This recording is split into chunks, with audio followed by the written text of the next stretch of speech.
Atos e outros misticismos mais.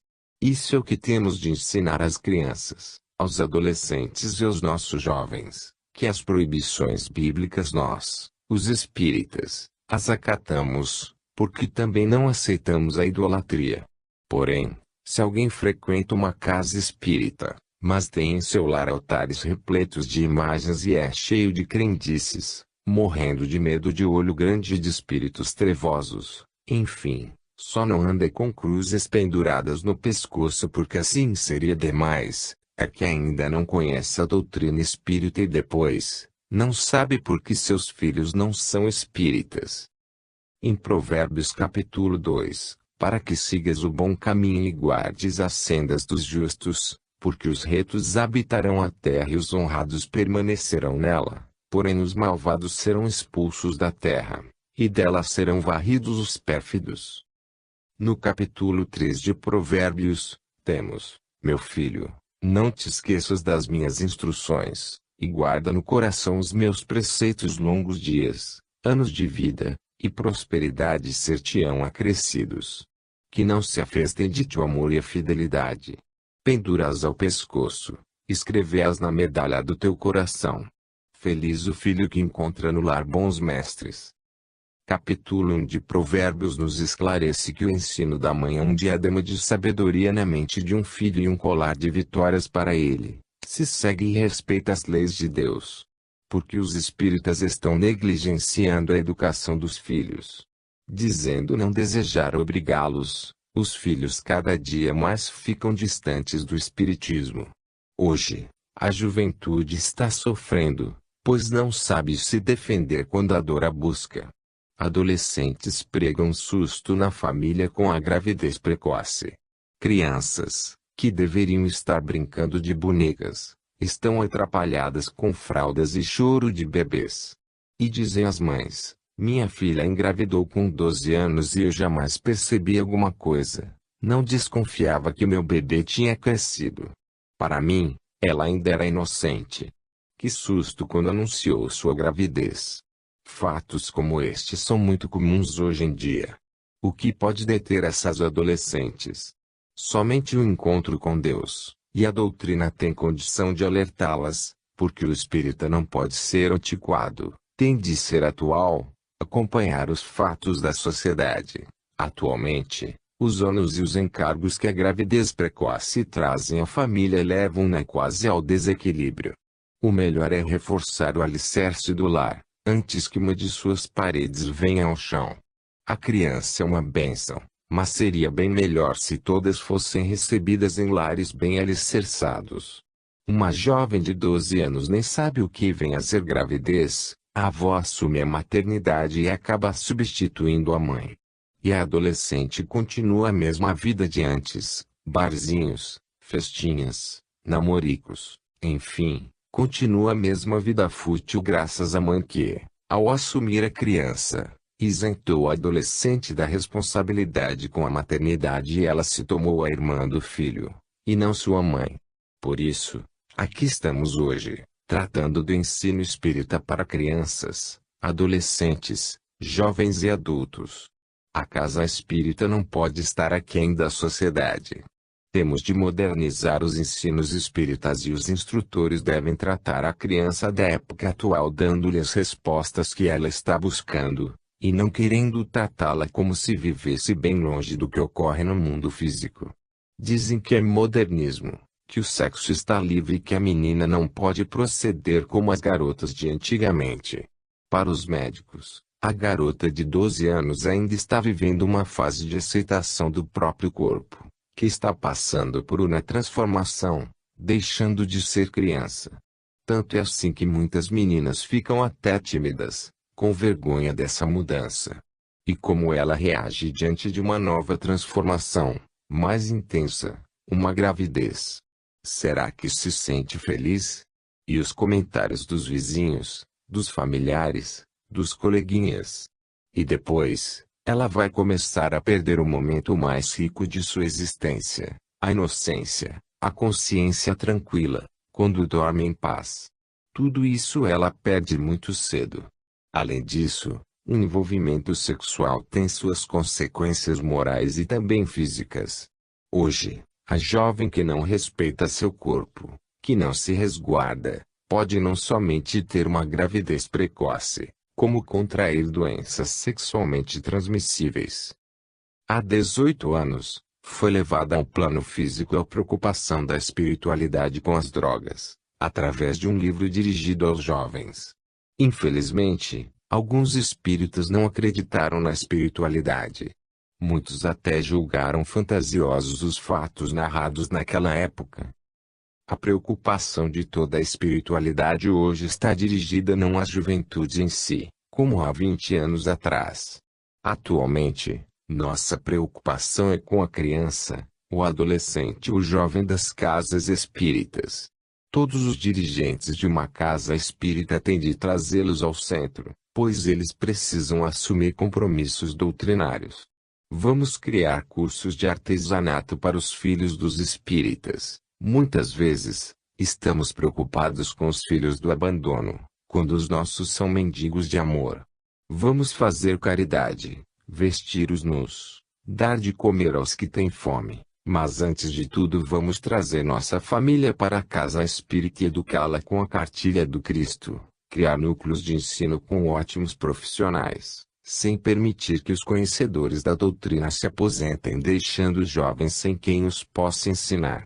Vamos dar oportunidade para os antigos com grande conhecimento doutrinário, colocando-os junto aos adolescentes, as crianças e os jovens. Eles se sentirão menos antigos e muito ajudarão quem está começando. Não os deixemos apenas frequentando as casas espíritas para tomar passes e ouvir palestras. Vamos fazer mutirões de limpeza e de pinturas, campanhas de cobertor, de alimento, enfim. Trabalhar juntos, crianças, adolescentes, jovens, adultos, idosos, enfim, todos os espíritas. Não vamos deixar os jovens apenas passarem por nós, espíritas, e nada fazer por eles. Sem cuidar das sementes, amanhã nossos jardins não terão flores. Os encontros de mocidade só devem ocorrer se forem organizados pela diretoria das casas espíritas, nunca devendo partir apenas da mocidade, sem um amparo financeiro, espiritual e material da diretoria. A juventude é bela e deve ser respeitada, porém, cada jovem tem de ser uma carta de carne de Jesus Cristo.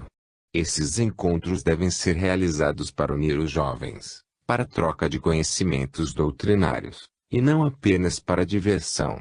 Em alguns desses eventos, encontramos jovens tomando cerveja, fumando e, durante as palestras, não tendo nenhum comportamento diante de um orador espírita, conversando, circulando pelo salão e formando grupinhos barulhentos. Isso é doutrina espírita? Não, não é. Isso é brincadeira de jovens sem nenhum conhecimento doutrinário.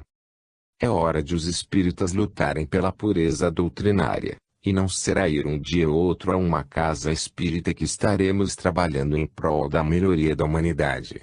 Enquanto os espíritas já idosos estão ficando em casa, aposentados, as outras igrejas estão lotadas, pois seus adeptos comparecem todos os dias para orar.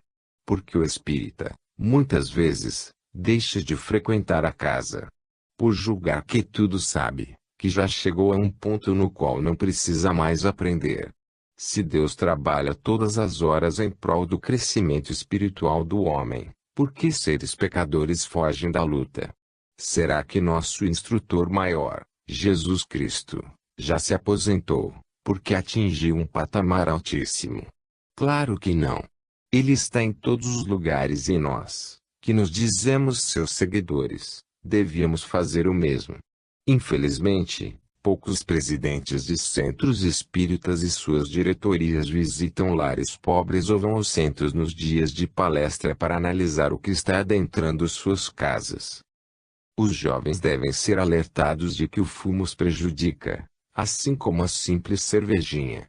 Não que a doutrina os proíba, mas devemos aguçar no jovem a responsabilidade para o perigo do fumo e do álcool, para que ele respeite seu corpo físico, instrumento da sua evolução.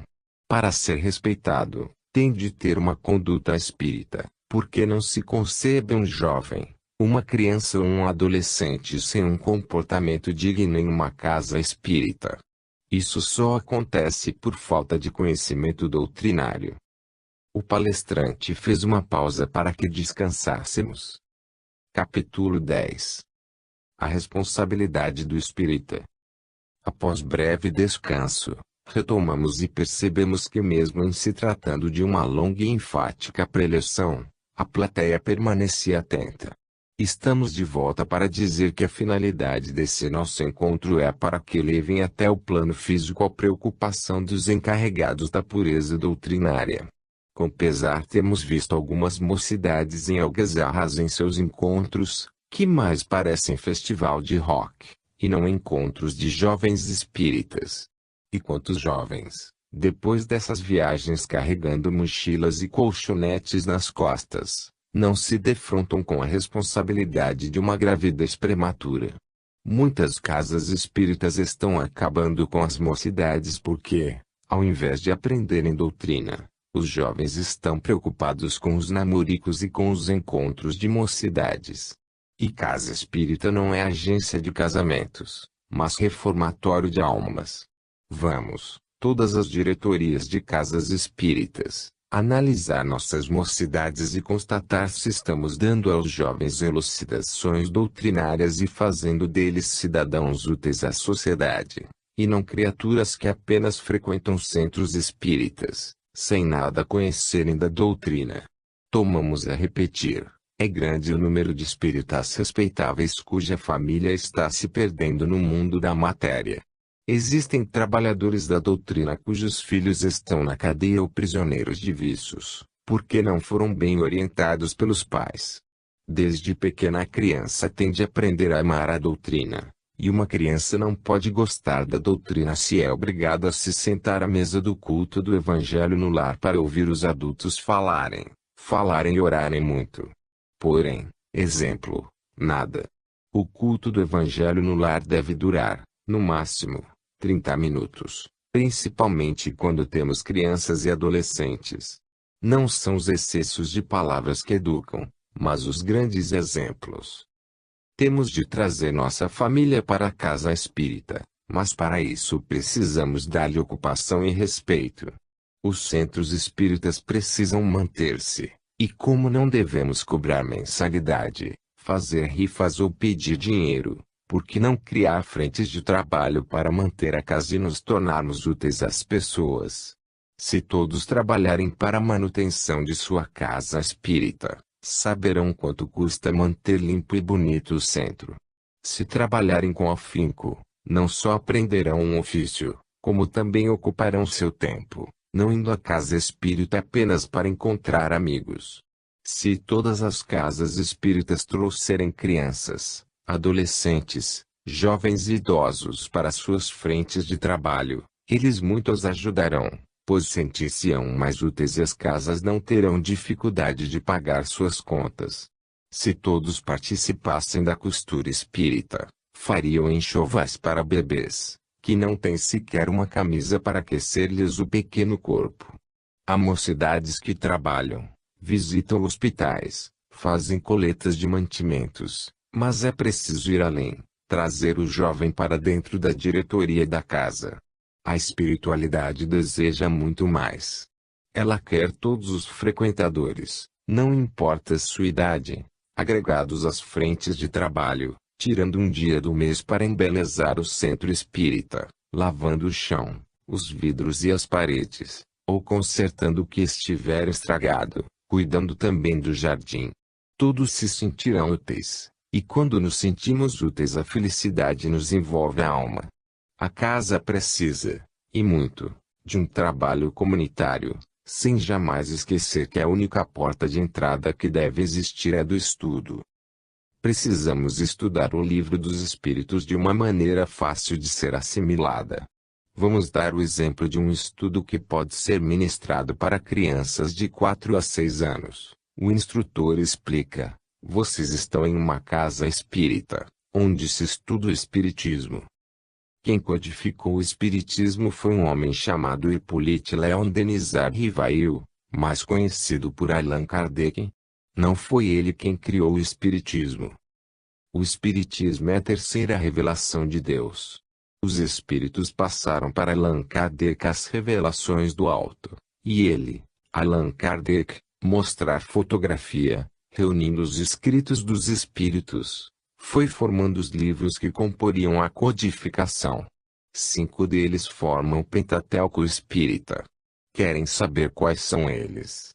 O Livro dos Espíritos, o Livro dos Médiuns, o Evangelho segundo o Espiritismo, o Céu e o Inferno e a Gênese, mostrar os livros. Portanto, iremos estudar o primeiro livro da doutrina, o Livro dos Espíritos. O instrutor começa a introdução de O Livro dos Espíritos com desenhos coloridos. A criança vai iniciar o estudo das obras básicas, necessário para tornar-se um verdadeiro espírita, porque bem sabemos que existem alguns espíritas que não conhecem as obras básicas, chegando a ignorá-las. Dessa maneira fácil a criança vai estudando o Livro dos Espíritos e gostando da doutrina. Um bom instrutor não amedronta a criança, falando de espíritos das trevas nem de umbral. Um bom educador dá ao educando o ensino espírita verdadeiro, para fazer da criança de hoje um grande espírita amanhã. Podemos até utilizar desenhos e colagens, mas devemos lembrar que a criança de hoje tem por babá a televisão e o computador. Se não forem modernizados os ensinos, as crianças não terão interesse em aprender a doutrina. Por isso nossa preocupação com a criança, o adolescente e o jovem. Com o adolescente, devemos adotar já apostilas do estudo espírita. Ele tem condição de aprender, pois os jogos eletrônicos são muito mais difíceis. E como eles aprendem com facilidade? Se as crianças cresceram em inteligência, por que a casa espírita não as está acompanhando? Além da atualização dos nossos ensinos, devemos reservar um dia por mês para conversar com elas, saber o que está acontecendo em sua escola, em sua classe, em seu meio social. Em uma dessas conversas ocorridas do educador com o educando, um dos jovens, de seus 12 anos, narrou que, em uma escola uma menina de 14 anos contou que em um mês teve 28 parceiros sexuais. Outras crianças narraram que coleguinhas levam bebidas alcoólicas em garrafas de refrigerante e muitos outros fatos tristes foram revelados naquela aula, onde uma educadora espírita, preocupada com o modernismo, abriu espaço para uma conversação livre. Sexo, drogas, dependência, conflitos familiares. Porém, se o espírita assumir uma postura de arrogância e intransigência, não ganhará a confiança da criança, que não se abrirá. Esse trabalho tem de ser feito por pessoas responsáveis. A casa espírita tem de estar atenta à era atual. Não se deve levar crianças difíceis para a cabine de passes, como se só isso resolvesse. Temos de encarar os tristes fatos. A criança de hoje não é o adolescente de ontem, ela será o jovem de amanhã. E queira Deus nossa doutrina possa ajudá-lo. Porém, se o espírita assumir uma postura de santidade, fala cavernosa e assustar a criança com obsessão, trevosos ou umbral, ela não abrirá a boca nas aulas de evangelização. Hoje, estamos aqui conversando com os encarregados de levar até o plano físico as orientações espirituais, para que todos lutem nas casas espíritas a fim de que partam em busca de um trabalho bem elaborado da casa, com jovens, crianças e adolescentes, porque eles querem muito mais do que hoje lhes estamos oferecendo. As crianças não são analfabetas, portanto, podem bem estudar. Se a casa conseguir entrelaçar trabalho com estudo, teremos uma juventude mais feliz. A finalidade das casas espíritas é salvar almas, e não apenas doutrinar desencarnados. O mundo físico está morrendo de tristeza por estar tão apegado às coisas materiais. Está em nossas mãos a tirar a corda para puxar as almas fora das ondas bravias do mar da vida. Porém, que as casas se unam, não sendo separadas por um letreiro, casa tal, casa tal. Não devemos ter fronteiras, precisamos nos tornar casas irmãs, umas ajudando as outras. Somente se as casas espíritas se unirem é que poderão conter o anticristo, que a cada dia constrói estelas e efodes. A estela, coluna ou pilar sagrado usado no paganismo com a finalidade de localizar a presença divina. Éfode, estátua de ídolo ou manto sacerdotal, contendo a bolsa de urim e tumim usados para dar respostas oraculares, criando ídolos e prometendo um céu de delícias. Ninguém tem o poder de perdoar uma falta sequer de outrem. A falta não está nos lábios e sim na consciência, e de lá só sai pelo arrependimento, pela expiação e pela reparação. Isso só aprendemos através de um estudo sério. A cada dia, outras crenças estão loteando o céu e fanáticos cada vez mais buscam as que salvam sem sacrifícios. Vamos preparar as casas espíritas para que iniciem uma campanha em prol da reforma íntima, que somente ocorre através do conhecimento e da mudança interior. Sem conhecimento, não amamos a doutrina, só aceitamos quando ela faz parte de nossa longa caminhada evolutiva. Pedimos aos espíritas mais antigos, conhecedores da doutrina, que não se aposentem e não compareçam às casas espíritas somente no dia de reunião de diretoria. Isso não pode ocorrer. Se o Pai, que é Deus Todo-Poderoso, trabalha até hoje, porque os ditos conhecedores da doutrina estão de pijama, defronte a uma televisão, dizendo que não precisam mais ir aos centros espíritas. As casas precisam da experiência e do conhecimento dos mais antigos. Porém, se os que conhecem o Espiritismo se sentirem cansados e alheios à doutrina, esta perecerá, porque o barco não navega em mãos inexperientes. O mal é que aqueles que conhecem a doutrina não querem mais se envolver com o público. Muitas vezes, nem grupos mediúnicos frequentam mais, por considerar que tudo já sabem de Espiritismo, que nem estudar precisam mais. Está errado, muito errado. Enquanto isso, a família dos espíritas busca outras seitas, onde se julga útil. Outro grande erro é a mentalidade de algumas casas espíritas, julgando que o mundo espiritual necessita dos médiuns para ajudar os espíritos. Negativo. O mundo espiritual é disciplinado, orientado, assistido. Alguns grupos mediúnicos prestam auxílio a espíritos, mas não é essa a única finalidade da casa espírita e, infelizmente, ainda encontramos as que julgam que seu único objetivo é doutrinar espíritos. Isso revela falta de conhecimento doutrinário. A finalidade do espiritismo é transformar o homem, é ressuscitá-lo fazendo-o viver uma nova modalidade de vida, sem vícios, sem ódios, munido de uma grande vontade de ser bom. Esta verdade era a finalidade do espiritismo, tirar a casca grossa do espírito encarnado e fazer com que brilhe sua túnica nupcial, que o irá acompanhar além túmulo.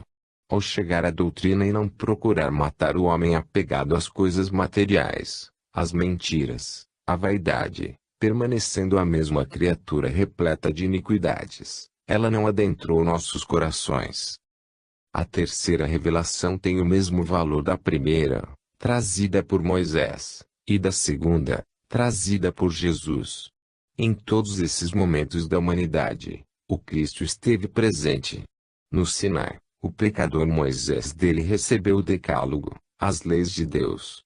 Moisés não tinha perfeição suficiente para ver Deus, conversar com ele, porém sendo Moisés o precursor do Cristo, tendo sido depois o nosso querido João Batista, pode aproximar-se do governador, que lhe entregou as leis de Deus. E por isso, somente por isso, a humanidade, principalmente os israelitas, julgaram que Moisés fosse o preferido de Deus, pois com ele falava. Porém, quem estuda a doutrina sabe que, se Moisés havia tirado a oportunidade de vida de um egípcio, matando-o, era um assassino, um pecador, mesmo tendo uma grande missão a ser cumprida. O Cristo e seu precursor Moisés, que depois veio a reencarnar junto ao Mestre, como João Batista, lutaram pela salvação dos homens. Novamente Jesus está de volta, na doutrina espírita, convidando a cada dia os homens para a grande festa, o festim das bodas, quando ele, o Cristo, irá receber do Pai, que é Deus, a coroa da vitória, a terra regenerada. Quantas vezes o Cristo está mandando seus mensageiros, seus criados e até os homens, convidando-os para a grande festa? Porque os espíritas, que já conhecem a responsabilidade do espírito, ainda estão se aposentando, colocando chinelo e pijama, esquecidos de que o bom trabalhador não deixa a enxada enferrujar, principalmente quando as ervas daninhas estão matando as tenras flores do jardim. Alguns espíritas separam os pequenos centros das grandes federações, porém, não importa o tamanho da casa, mas o valor dos que a integram. Ninguém pode recuar na hora da batalha e a hora é agora. Os espíritas têm de formar um exército unido, entrelaçar as responsabilidades e sair à luta. Já estivemos muito tempo parados, olhando para as paredes dos nossos centros espíritas, em busca dos fantasmas, e não é essa a finalidade do espiritismo, fabricar médiuns em série, dizendo que estão ajudando os desencarnados. Os desencarnados não precisam de tanta ajuda. Bem mais necessitados estão os que hoje se encontram presos em um corpo carnal. Que voltem os espíritas mais experientes para as casas espíritas, para ministrar aulas de espiritismo, continuando suas lutas e segurando as mãos dos mais jovens para caminharem juntos, porque o espírito não tem idade, porém responsabilidade, conforme já repetimos várias vezes. Vamos orar e vigiar. Chega de ociosidade, porque o mundo chora perto de nós. Os dirigentes das casas espíritas têm de buscar os antigos dirigentes do Mocidades para orientar os jovens de hoje, fazendo ver que todos são úteis ao espiritismo quando fazem conscientes do valor da pureza doutrinária. Se continuamos divididos, enquanto outros credos nos atacam, procurando nos desmoralizar, e nada fazemos, porque nem nós sabemos o que é ser um verdadeiro espírita, como queremos que os inimigos do espiritismo nos respeitem e conheçam. O prefácio de O Evangelho segundo o Espiritismo nos convida a ouvir as vozes dos espíritos e formar, construir nossas trincheiras, não só nos centros espíritas, mas começando pelos nossos lares, dando à nossa família bons exemplos de dignidade. Que não sejamos um espírita que só não fume e bebe bebidas alcoólicas diante dos espíritas ou nos centros espíritas, porém em nossas relações sociais somos adeptos do beber socialmente. Se somos aqueles espíritas que em nossas palestras combatemos o cigarro e o álcool, mas deixamos nossos filhos fazerem suas festinhas em nossos lares com bebida e fumo, é porque não temos coragem de contrariar a família, que não soubemos educar. Cada bom espírita, real conhecedor da doutrina, é uma estrela que ilumina as trevas por onde passa. Pode até nada dizer, mas seus passos são firmes de dignidade. Ser apenas mais um simpatizante do espiritismo nada nos ajudará, ao contrário, serão acrescentadas em nossa ficha reencarnatória as seguintes palavras: cheguei à fonte de luz, à cascata de conhecimento, e a poluir com a indiferença da minha fraqueza. Sou um fracassado, pois encontrei Deus, o conheci como Ele é, bom e justo, mas não fui fiel a Ele. O Criador não mata nem castiga, mas pede que respeitemos suas leis. Todos podemos escolher o caminho que desejamos trilhar, porém, quem chega à doutrina e brinca com os espíritos do Senhor tem mais culpa, pois viu a luz e não a quis enxergar. Esta finalidade de chamá-los até aqui, para que alertem todos os espíritas.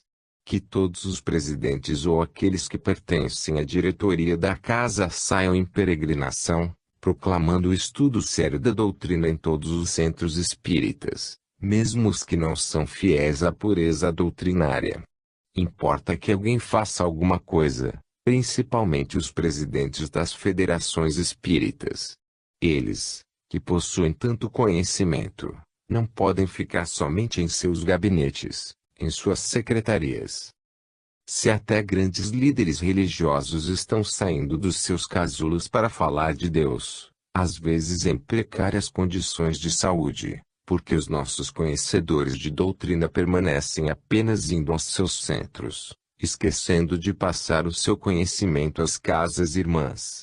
Os livros doutrinários nada impõem, mas se os espíritas na era atual não entrelaçarem as mãos, veremos o exército do Consolador ser esmagado por seus adversários.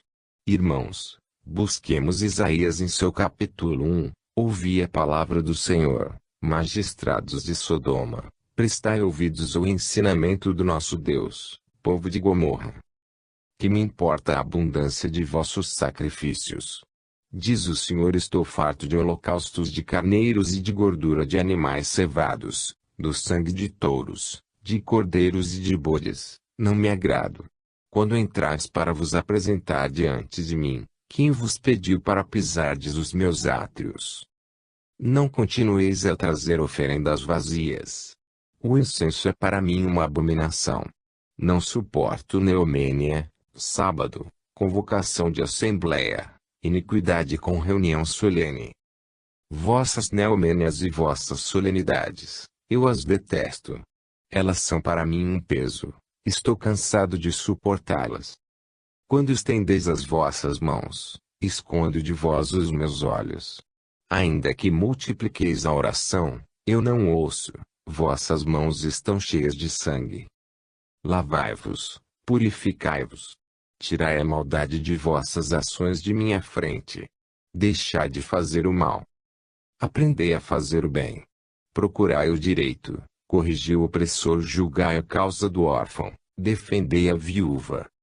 Devemos refletir nestes versículos. Será que temos consciência do que vem ocorrendo em muitos centros espíritas? Ou estamos sem tempo de ir até os locais onde ocorre o plantio das árvores sem frutos, onde a doutrina virou uma fábrica de criar e endeusar médiuns, enquanto sua finalidade é de mudar o homem e preparar a festa das bodas do Cristo? Quando ele receberá o troféu da vitória, nosso planeta regenerado. Porém, muitos que conhecem a doutrina preferem viver isolados, temendo misturar-se àqueles que eles julgam ser os Zaqueus da vida, a samaritana, a mulher fenícia, o centurião, esquecidos de que o Cristo, governador do planeta, não teve um escritório, um gabinete, uma igreja. Ele mesmo disse que não tinha onde reclinar a cabeça, porque toda a terra é o seu lar, todos os homens seus irmãos. Porque o espírita que estuda, que sabe que o amor é que cobre a multidão de pecados, está procedendo como os fariseus hipócritas. Se os espíritas gostam de criticar os próprios espíritas, porque não se aproximam daqueles que julgam errados, para lhes servir de exemplo? Ainda em Isaías capítulo 5, encontramos mais um alerta. Por isso meu povo é deportado, por falta de conhecimento. Sua elite morre de fome e sua plebe de sede. Por isso o Sheol escancara suas fauces e abre sua boca sem medida. Descerão para lá sua nobreza e sua plebe, seu tumulto e exultação. Ser humano será humilhando, o homem será rebaixado, os olhos dos arrogantes serão humilhados. A doutrina espírita está nas páginas da Bíblia. Nestes versículos de Isaías, defrontamos com a deportação dos errados, dos maus. O ser humano será humilhado, portanto, se os espíritas também têm conhecimento do que espera aos que não respeitam as leis de Deus, porque não as seguem e levam até os que com eles comungam da mesma crença. Não pedimos que os presidentes das federações, das casas espíritas, saiam pelas ruas gritando e recrutando adeptos. Isso não. Iríamos contra tudo que aprendemos. Porém, quem conhece o Espiritismo e não estende seus braços, seus conhecimentos, aqueles que se dizem espíritas, mas nada sabem de doutrina, está até faltando com a caridade. Entretanto, não vamos atirar pedras neles, vamos trazê-los para junto de nós, para levá-los até a cascata de luz, que são os conhecimentos espíritas. Vamos até Isaías em seu capítulo 7, pede ao Senhor teu Deus um sinal, quer no fundo da terra, quer no mais alto do céu. Acás, porém, disse: Nada pedirei nem tentarei o Senhor. Pedir ao Senhor traduz aqueles que querem milagres, que desejam viver no planeta de expiação e provas, aproveitando a vida. Não querem renunciar, nada querem com Deus, mas tudo desejam dele: poder, dinheiro, beleza, conforto. Quer no fundo da terra, significa pedir milagres aos santos católicos ou aos espíritos, viver atrás dos grupos de cura e de cabines de passe. Vejam bem, situamos três ditos seguidores do Cristo, aqueles que gritam seu nome nas igrejas evangélicas, tudo querendo de Deus, comercializando sua fé. Eu dou o dízimo para o Senhor me amparar. Os católicos, que pedem favores aos santos, fazem promessas, não os deixando em paz, e alguns espíritas, que se apegam aos espíritos, tudo lhes pedindo. Acás, porém, disse: Nada pedirei nem tentarei ao Senhor. Isso é que é fé, que é conhecimento, respeitar o Senhor e seus mensageiros, que são os espíritos, entre os quais os santos estão incluídos. Os santos são os espíritos que viveram no plano físico, praticando a caridade. Então Isaías disse: Ouvi, casa de Davi. Parece-vos pouco fatigardes os homens para que fatigueis também o meu Deus.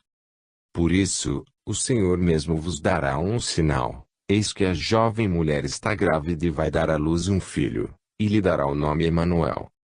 Vamos levar estes versículos para a época de Isaías e entender o que ele quis dizer. Era comum os hebreus invocarem Deus a toda hora, pedindo uma graça, oferecendo holocaustos. Também existiam os que pediam aos anjos e aos espíritos, isto é, aos deuses, aos efodes, estrelas, Baal, e o Senhor disse-lhes que iria trazer até o mundo físico o sinal do seu poder. E o fez, trazendo Jesus Cristo. O Senhor mesmo vos dará um sinal: eis que a jovem mulher está grávida e vai dar à luz um filho, e lhe dará o nome Emanuel. O que queria dizer o Senhor? Que Jesus era o caminho, a verdade e a vida, único meio de salvação, que parassem de pedir a deuses, que parassem de pedir ajuda ao povo do Sheol, quer dizer, aos mortos, que Jesus viria e ele era o único caminho. E onde ficam os espíritas? Eles perturbam os mortos? Não. Os verdadeiros espíritas não incomodam os espíritos. Os verdadeiros espíritas estudam a codificação, aprendendo a viver e a desencarnar. Os verdadeiros espíritas não perturbam a Deus, eles respeitam seus preceitos, vivendo as leis morais. Os verdadeiros espíritas não acendem velas aos santos, pois conhecem a escala espírita.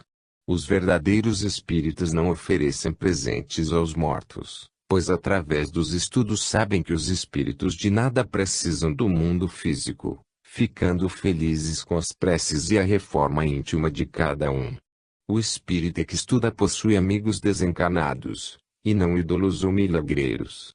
Porém, como mudar a mente daqueles que se dizem espíritas, mas andam cheios de santinhos, acendem velas, casam-se e batizam seus filhos nas igrejas católicas, que se dizem espíritas, mas não sabem que Deus é uno em Jesus Cristo, seu Filho muito amado, ainda chamando Jesus de Deus e Deus de Jesus. Sim, meus irmãos, ainda existem no Brasil muitos centros espíritas onde não se estuda a doutrina, onde são guiados pelo fanatismo, onde o mediunismo é a única entrada da casa. Quem não é médium não tem vez nesses centros. Sim, ainda existem muitos desses lugares onde sabemos que, ao invés de elevarem a doutrina, dão força aos que a combatem, porque tais casas praticam aquilo que Moisés e os 12 juízes de Israel tentaram destruir: a idolatria, o culto aos deuses. Capítulo 11. Um grande momento. Depois de pequena recreação, retomamos para a continuação da palestra. Já me encontrava ansioso, pois o assunto era por demais interessante. Aqui estamos novamente para alertar todos os espíritos que trabalham nas casas espíritas, levando-lhes mensagens, seja em livros ou em grupos, e pedir socorro a todos os encarregados da doutrina em terras brasileiras. Não queremos que gritem em praça pública, mas que cada casa não tome-se um instituto de cultura espírita. Só assim os centros espíritas transformar-se-ão em hospitais de almas. A finalidade da doutrina, como a missão do Consolador, é salvar almas, é cooperar com o Cristo para a transformação da humanidade, é tentar transformar o homem, fazê-lo crente em Deus, respeitador de suas leis. Não queremos lotar os grupos mediúnicos, dizendo ajudar os espíritos. Não é essa a finalidade da doutrina. A única razão de os espíritos terem descido ao plano físico foi a incumbência de matar a morte, esclarecendo os encarnados, fazendo-os recordar seus compromissos com Deus. Em Isaías capítulo 17, naquele dia, o homem contemplará quem o fez e seus olhos verão o Santo de Israel. Este versículo diz que, quando puro, o espírito renovado verá Deus e contemplará Jesus, nosso amado irmão.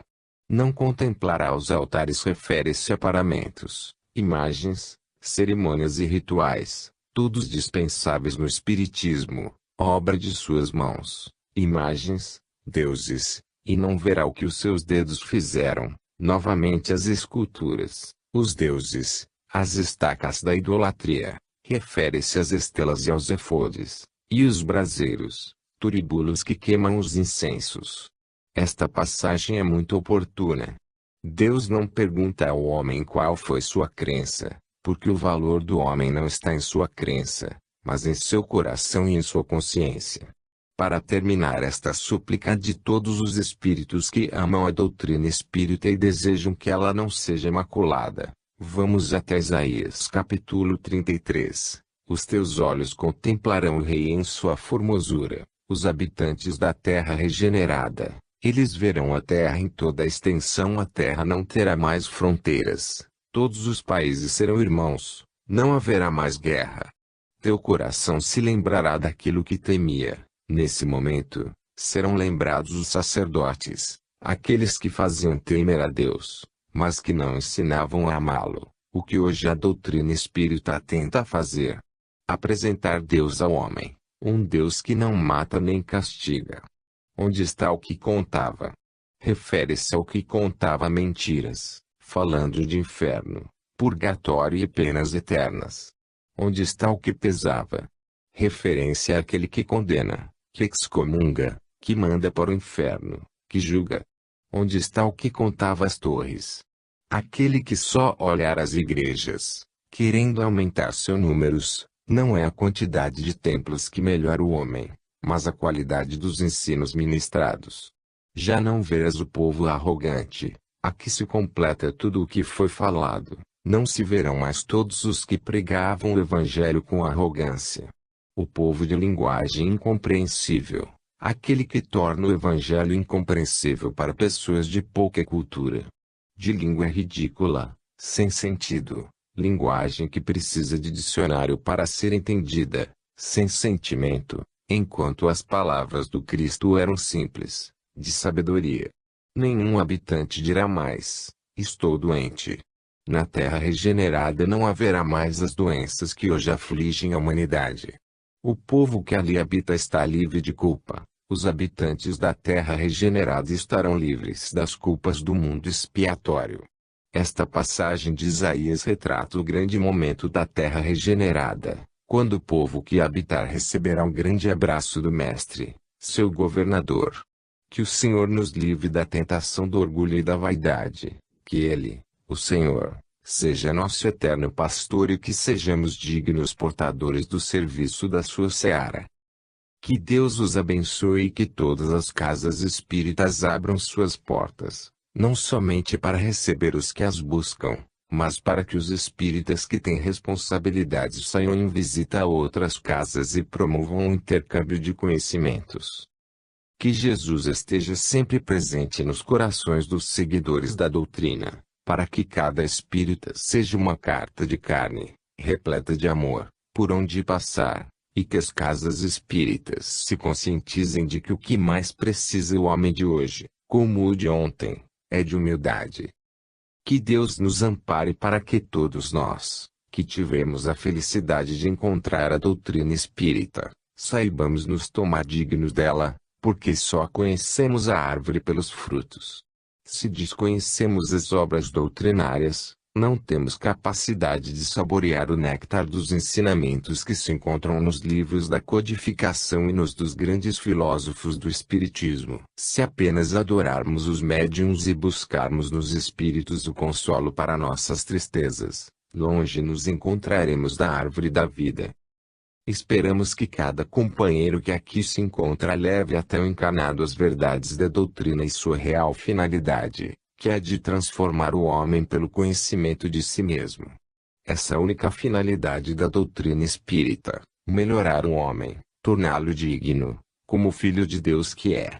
Quem tem a tarefa de levar mensagens até o plano físico tem o dever, não de amedrontar os que estão na cadeia da carne, mas o de mostrar-lhes o caminho que Jesus trilhou e trilha até hoje, o caminho da perfeição, verdade pela qual o espírita tem de lutar, através do conhecimento da vida e da morte, verdade que há muito está sendo revelada para os que ainda desconhecem porque nascemos e desencarnamos. Essa verdade, Jesus a recitou no Sermão do Monte e muito bem a exemplificou.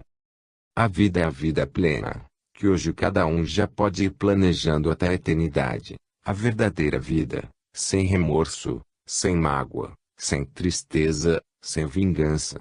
A vida que Jesus nos ensinou é a vida eterna, livre das reencarnações, necessárias quando somos ainda imperfeitos.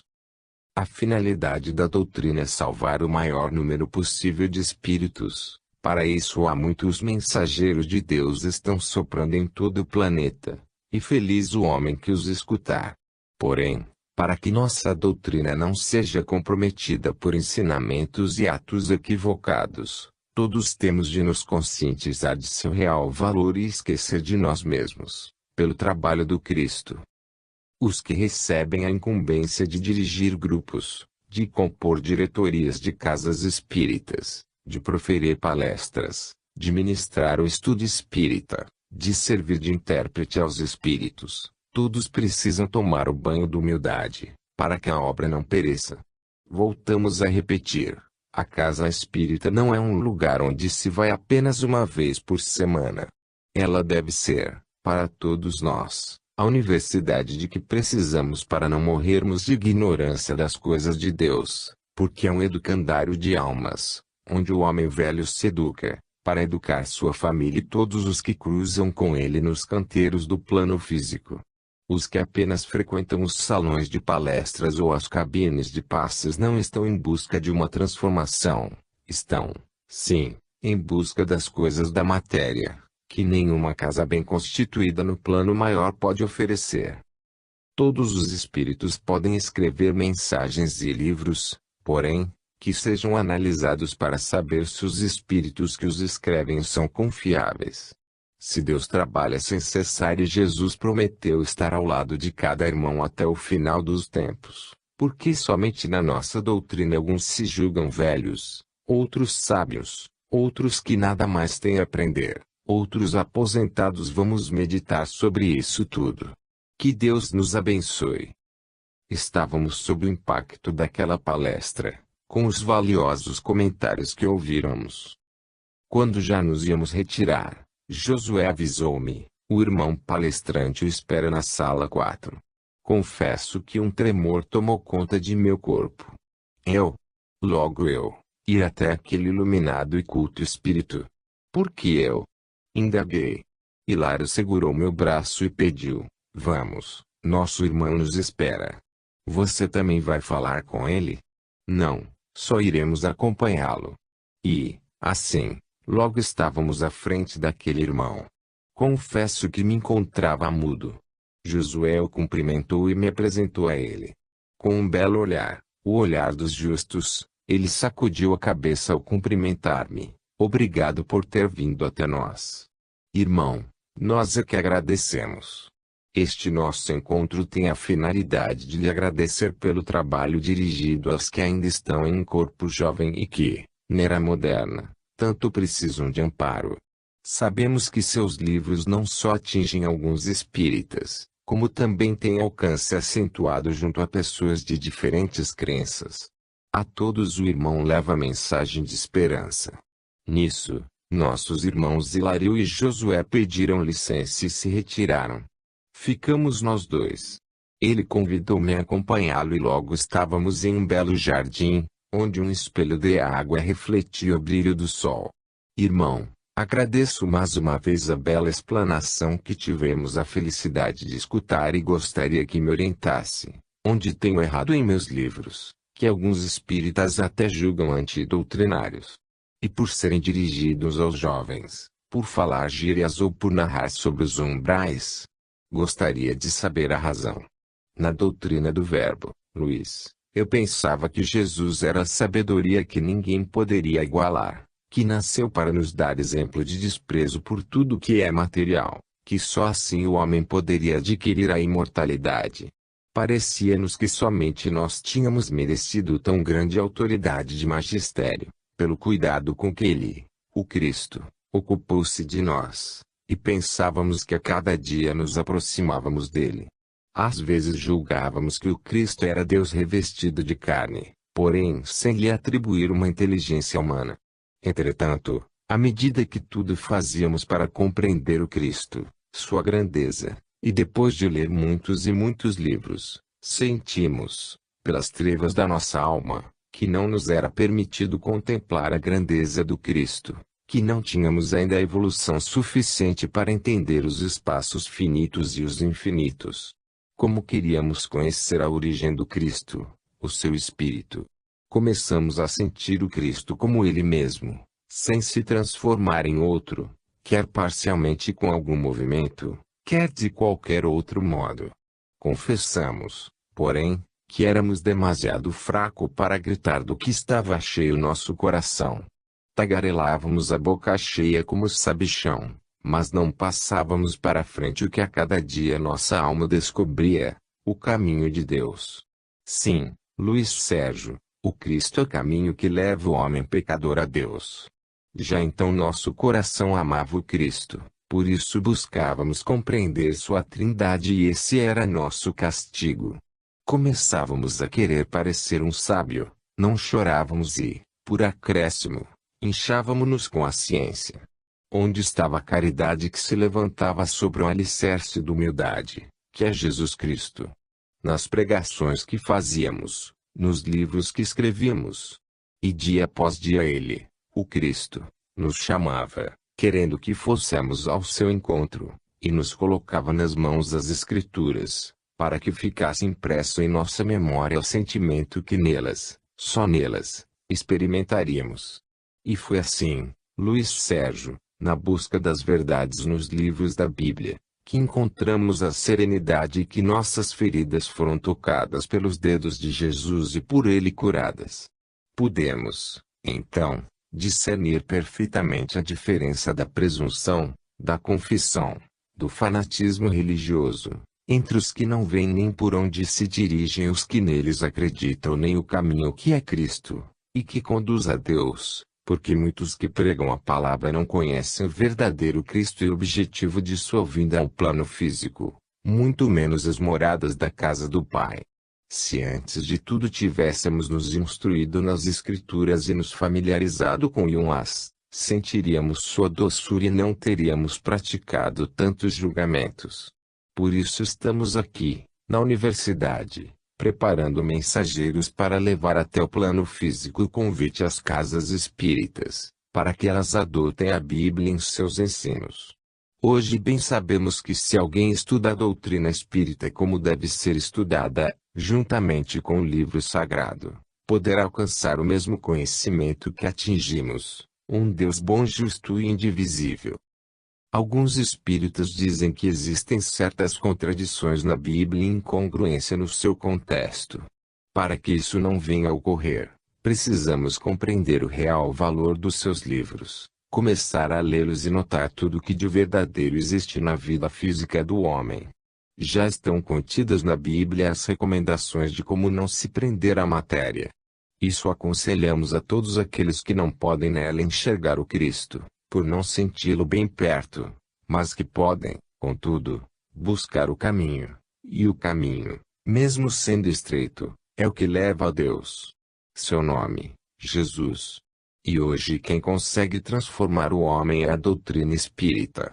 Os homens são os mesmos que ontem desprezaram o Cristo, mas só Ele, Jesus, pode livrar o homem do corpo de morte, o corpo físico. Por isso nós o chamamos até aqui, para que não desanime por alguns não aceitarem seus livros. Muitos, até hoje, não aceitam o livro de Deus, a Bíblia, porque ela pede ao homem mudanças de comportamento.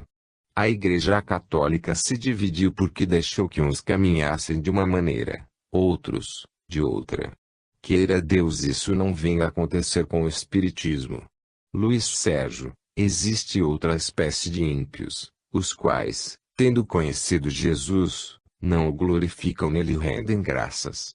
Também nós tínhamos caído nesse erro quando encanado, porém a destra do Senhor amparou-nos e depois de nos arrancar do erro da vaidade, colocou-nos onde nos restabelecemos, pois teríamos de ajudar os que ficaram. Piedade é sabedoria. Não queiramos parecer sábios, porque os que se dizem sábios tornam-se insensatos, mesmo depois de encontrar o precioso diamante chamado doutrina espírita, que deveriam comprar com a moeda do dever e da humildade. Ao invés, estão a vender tudo o que possuem, pois jogam fora o que doutrina lhes tem dado. E depois, todos bem sabem que o Cristo escondia aos sábios e revelava aos simples. Portanto, Luiz, não tenha vergonha de fazer-se servo do Senhor Jesus, oferecendo o pescoço ao jugo da humildade e dobrando a fronte sob o opróbrio da cruz. Deixe que os críticos continuem a tirar pedras e que os falsos e perjuros usem seu nome, para que nada detenha seus passos no caminho estreito da perfeição. Quando as forças parecerem lhe faltar, lembre-se de que são abundantes os testemunhos que gritam. Seus livros nos tiram da droga, seus livros nos consolam, seus livros nos deixaram viver, seus livros nos consolaram na hora do adeus. Assim se sentirá vitorioso. Porém, só conseguimos a vitória quando somos bons combatentes. Por mais grave tenha sido o perigo do combate, tanto maior é o gozo no triunfo. Só Deus nos dá alegrias. Fujamos dos maus pensamentos, quando oscilam entre alternativas de queda, de ofensas e de tristeza. Ninguém obtém vitória se não luta pela conquista de uma consciência em paz. O seu é um trabalho humilde, junto aos que tanto precisam de consolo. Que Deus o abençoe. Enquanto o irmão se retirava, meu pensamento voou. Como desejei que minha mãe Zedinha ali estivesse, ao meu lado, e que ela também tivesse visto aquele espinto, pois se hoje cheguei até aqui, muito tenho que agradecer a ela, ao papai e ao Cezinha. Aquele espírito me dera um banho de amor e de esperança, sacudindo-me bem forte. Estava precisando disso. Capítulo 12. Na Universidade da Ciência Universal. Permaneci naquele local por muito tempo, até que senti a mão carinhosa de Celina, irmã de Francisca Teresa encarregada da psicografia da Casa de Maria, tocar no ombro. Encontrava-me muito emocionado e ela me falou mansinho: Luiz, vamos recitar juntos esta passagem de Isaías capítulo 33, aquele que caminha na justiça e fala o que é reto, que despreza o lucro das extorsões, que impede a sua mão de receber suborno, que tapa o seu ouvido para não ouvir planos de morte e fecha os seus olhos para não ver o mal. Este habitará em lugares elevados, fortalezas de rochas serão o seu refúgio, o pão lhe será dado e a água será permanente. Irmã Celina, às vezes me vejo nadando em alto mar, cujas ondas tentam afogar-me.